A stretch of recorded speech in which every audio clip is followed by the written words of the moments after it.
Today I am going to start heat transfer subject for the GATE 2021.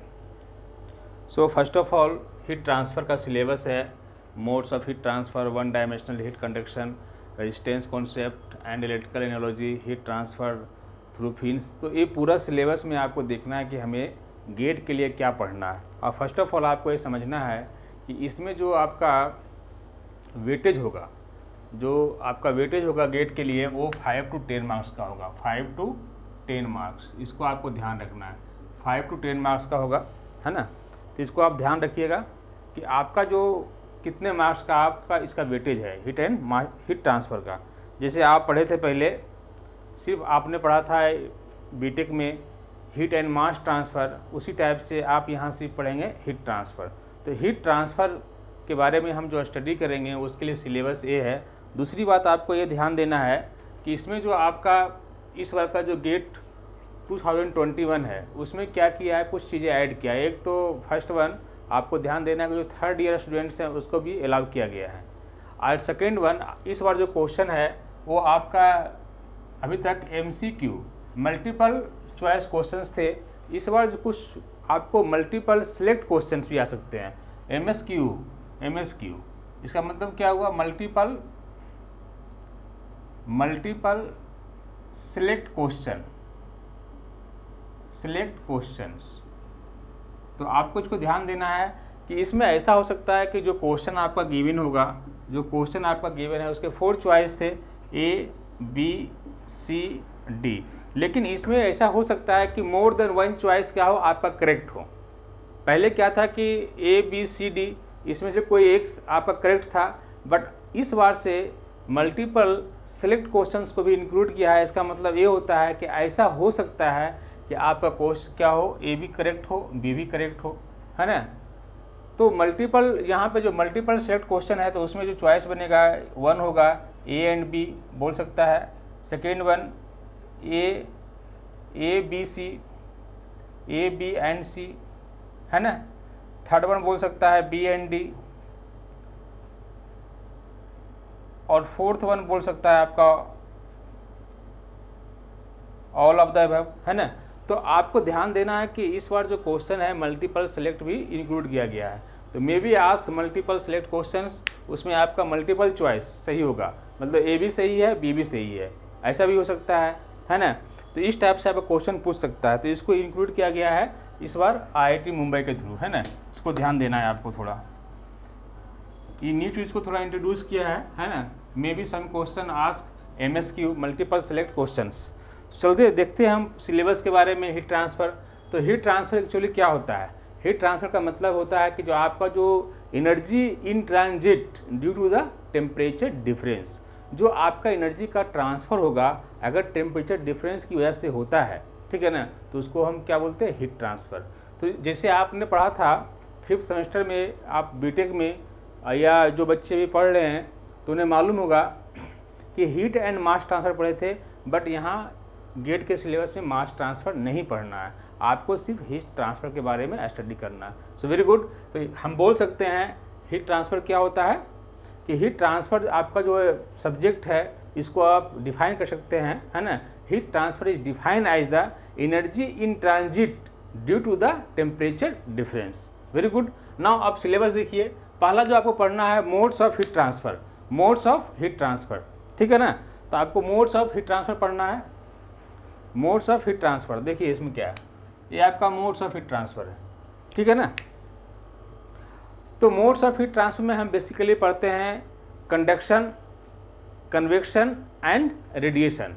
मतलब आपका जो method है 3 types का जो मेथड है, how to transfer heat from one part to other part, और आप बोल सकते हैं one body to other body, ठीक है ना। तो यहाँ पे जो आप पढ़ेंगे मोड्स ऑफ हीट ट्रांसफ़र का मतलब ये होता है कि कितने मेथड से हीट का ट्रांसफ़र हो सकता है। तो पहला होता है कंडक्शन, दूसरा कन्वेक्शन, और तीसरा जो आपका होता है वो होता है आपका रेडिएशन, ठीक है ना। तो ये पहला पोर्शन ये है आपका। तो कंडक्शन में क्या होगा, देखिए कंडक्शन है आपका कंडक्शन। तो कंडक्शन में आपको यहाँ पे ध्यान देना है कि आपका हीट ट्रांसफ़र जो कंडक्शन में हो रहा है तो वो कैसे हो रहा है। देखिए कंडक्शन में जो हीट ट्रांसफर होगा वो ड्यू टू द, एक तो पहला आपका होगा due to the free electrons और दूसरा जो आपका होगा लैटिस वाइब्रेशन। तो 2 पॉइंट्स आपको ध्यान देना है कि जब कंडक्शन होगा तो कंडक्शन में जो आपका हीट का जो ट्रांसफ़र होगा, जो पहला मोड है आपका हीट ट्रांसफ़र का, उसमें first one due to the free electrons, दूसरा लैटिस वाइब्रेशन। Very good. और इसके लिए जो कंडक्शन के लिए जो आपका एक गवर्निंग इक्वेशन होगा जिसको हम बोलते हैं फ्यूरियर्स लॉ। क्या बोलते हैं? फ्यूरियर्स लॉ। जिसको भी ध्यान देना है, फ्यूरियर्स लॉ, ठीक है ना, जिसमें आपको बताया गया कि जो आपका रेट होता है, हीट ट्रांसफर रेट जो होता है वो क्या होता है, -KA/dT/dx। ये आप पढ़े होंगे, ठीक है। सिमिलरली आपका जो कन्वेक्शन होगा तो कन्वेक्शन के लिए भी क्या होगा, जो कन्वेक्शन होगा उसके लिए गवर्निंग इक्वेशन होगा, ठीक है ना। तो उसमें डिफरेंट हमारा क्या होगा, मीडियम होगा, solid to liquid, liquid to gas और गैस टू सॉलिड होगा। तो वहाँ पे आप पढ़ेंगे कन्वेक्शन में, जो आपका कन्वेक्शन होगा उसमें आप पढ़े होंगे जो हीट रेट होता है इज इक्वल टू आपका होता है HA/ΔT, ठीक है ना, HA/ΔT आप पढ़े होंगे, ठीक है। तो कन्वेक्शन इसके लिए गवर्निंग इक्वेशन क्या होता है, न्यूटन्स लॉ ऑफ कूलिंग। क्या बोलते हैं? Newton's law of cooling. तो थर्ड वन आपका होता है वो होता है रेडिएशन। तो रेडिएशन में कोई मीडियम नहीं होता है, मीन्स वो वैक्यूम में होता है। तो वहाँ पे जो आपका कोई मीडियम नहीं है और उसके लिए जो गवर्निंग इक्वेशन होगा उसको बोलते हैं स्टीफन बोल्ट्जमैन लॉ। क्या बोलते हैं? स्टीफन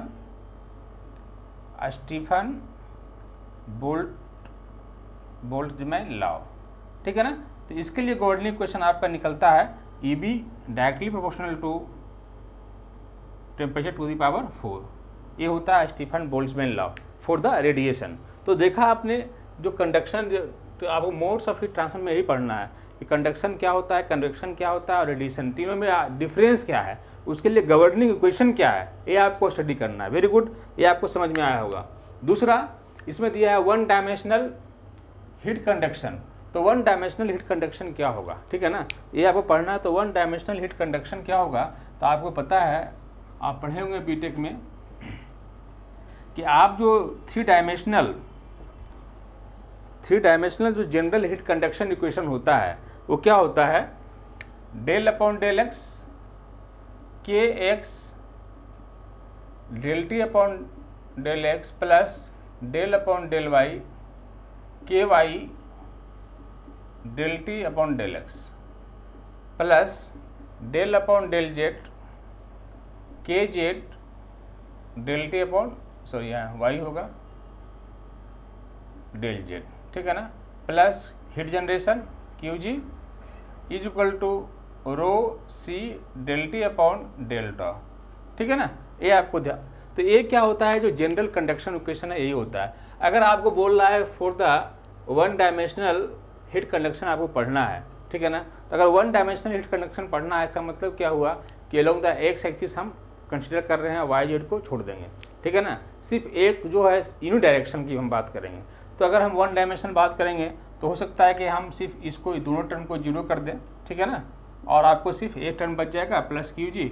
QG क्या है आपका, इंटरनल हीट जनरेशन। क्या है? Internal heat generation. और ये ρC/ΔT/ΔT।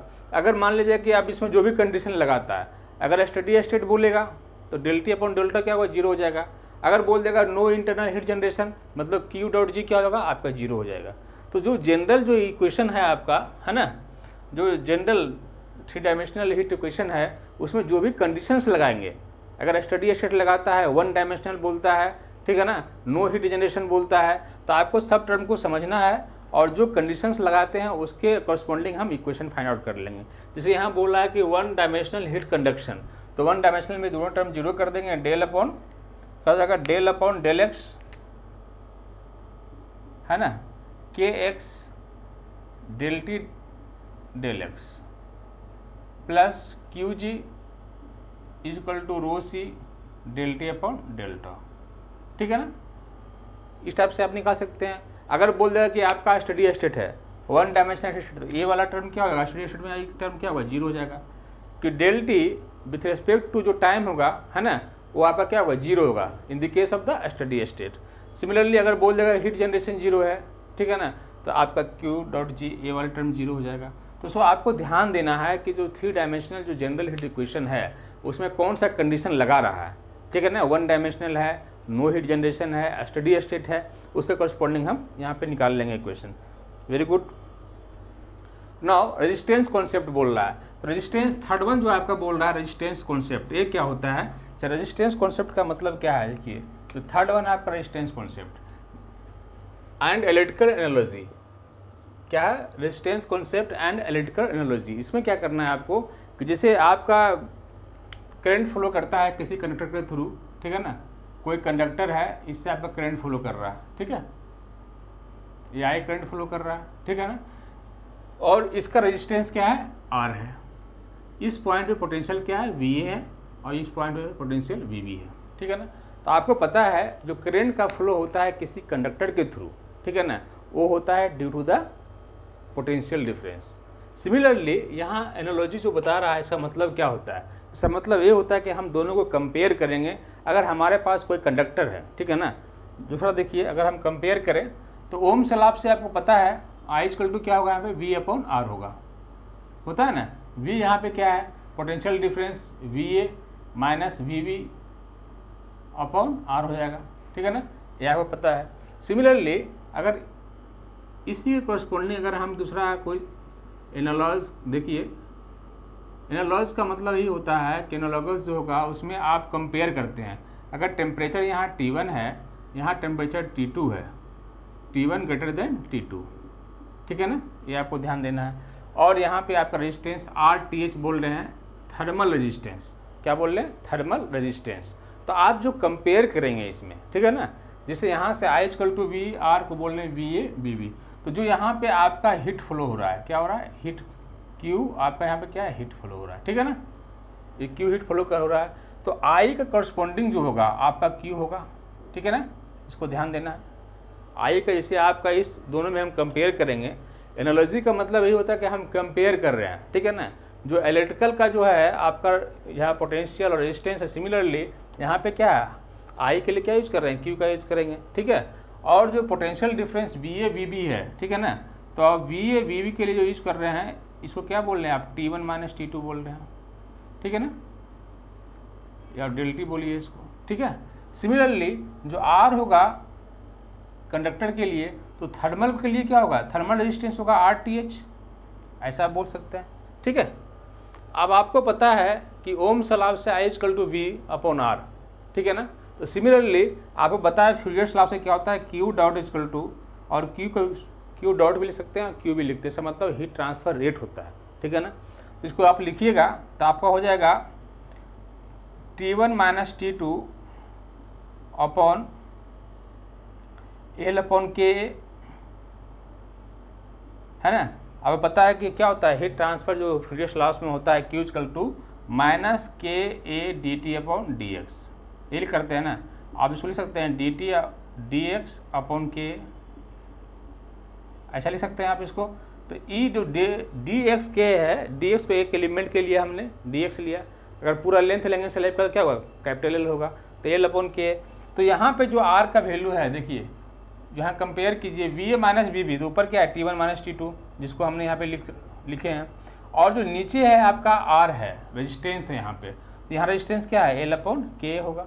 तो उसको हम लिख सकते हैं RTH is equal to L upon K, ठीक है ना। ये आपको समझ में आ गया होगा कि जो यहाँ रेजिस्टेंस आर है, सिमिलरली अगर हम इसमें कंपेयर करें तो RTH, जहाँ आर है वहाँ क्या? RTH, तो RTH का वैल्यू क्या होगा? यहाँ T1 माइनस T2 है, यहाँ क्या? V A minus B B, तो आर का जो वैल्यू यहाँ नीचे का जो पोर्शन है वो क्या होगा? एल अपॉन के होगा। तो इसको बोलेंगे थर्मल रेजिस्टेंस। ये हुआ, चलिए कंडक्टेंस के लिए।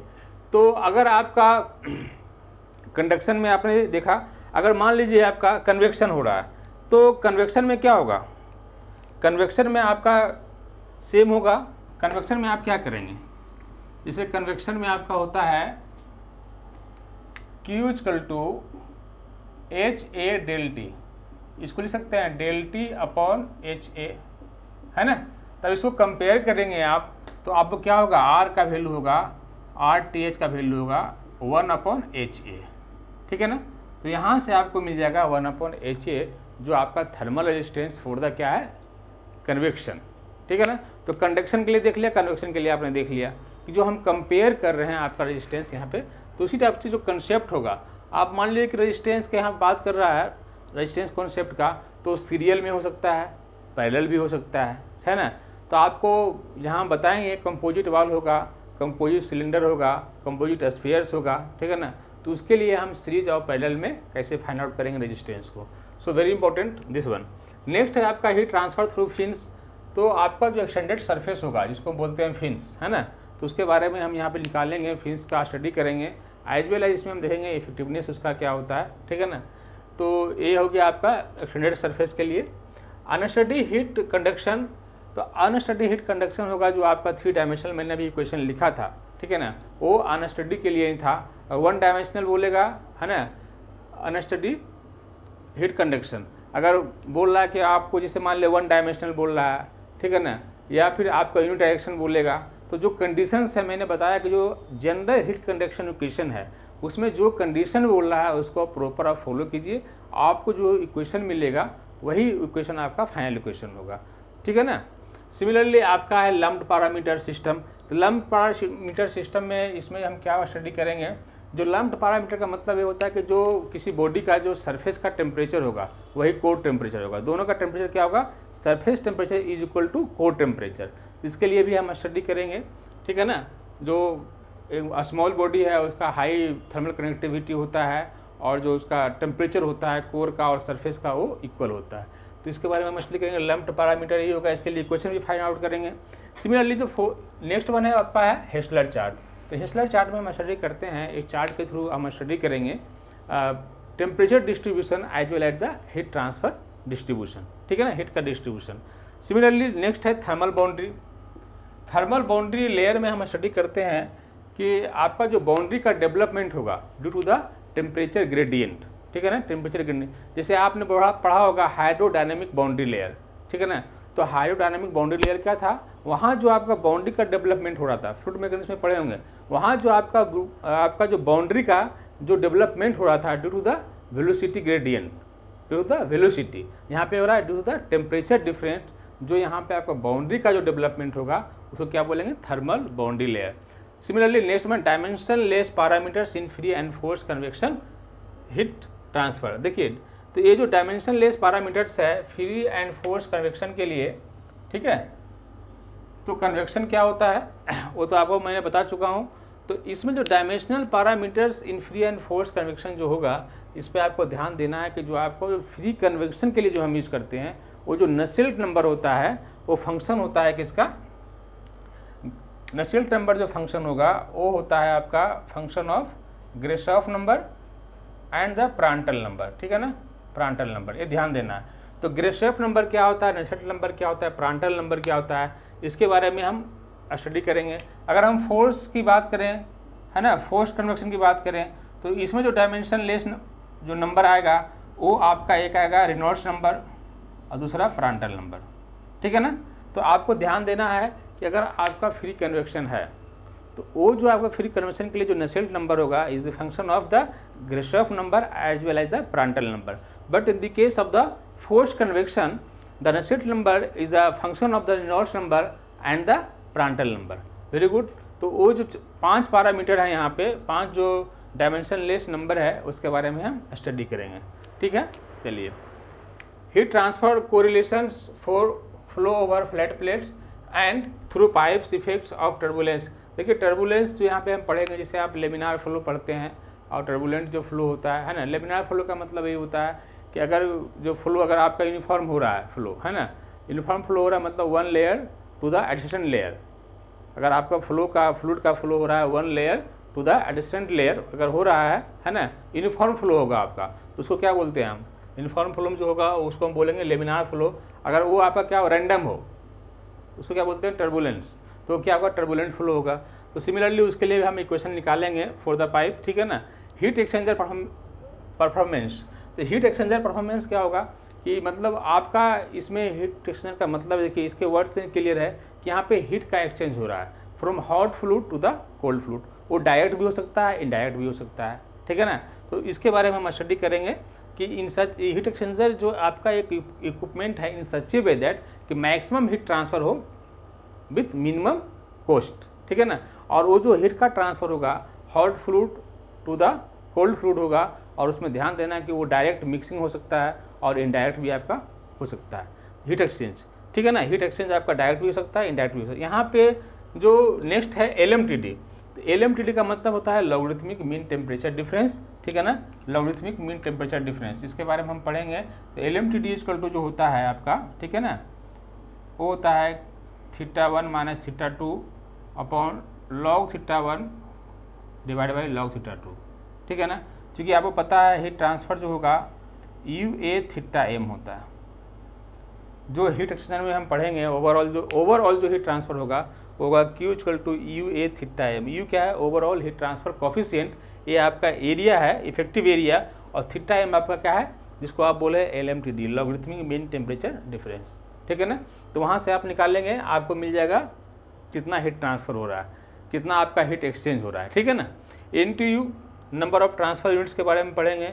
तो यहाँ पे एक हम इक्वेशन निकालेंगे, ठीक है ना, उसमें आपको जो है इफेक्टिवनेस और NTU number of transfer units के फॉर्म में आएगा, ठीक है ना। Radiative heat transfer Stephen Boltzmann law, मैंने अभी बताया आपको स्टीफन बोल्ट्जमैन लॉ, ठीक है ना। और जो मैंने आपको बताया अभी मैंने आपको बात किया इसके बारे में कि जो रेडिएशन होता है उसमें क्या था, नो मीडियम। तो आपका जो रेडिएटिव हीट ट्रांसफ़र होगा एक बॉडी से दूसरे बॉडी में होगा, तो क्या होगा, due to the thermal radiation होगा। यहाँ जो आपका रेडिएशन होगा due to the electromagnetic radiation, इसको बोलते हैं इलेक्ट्रोमैग्नेटिक रेडिएशन, ठीक है ना।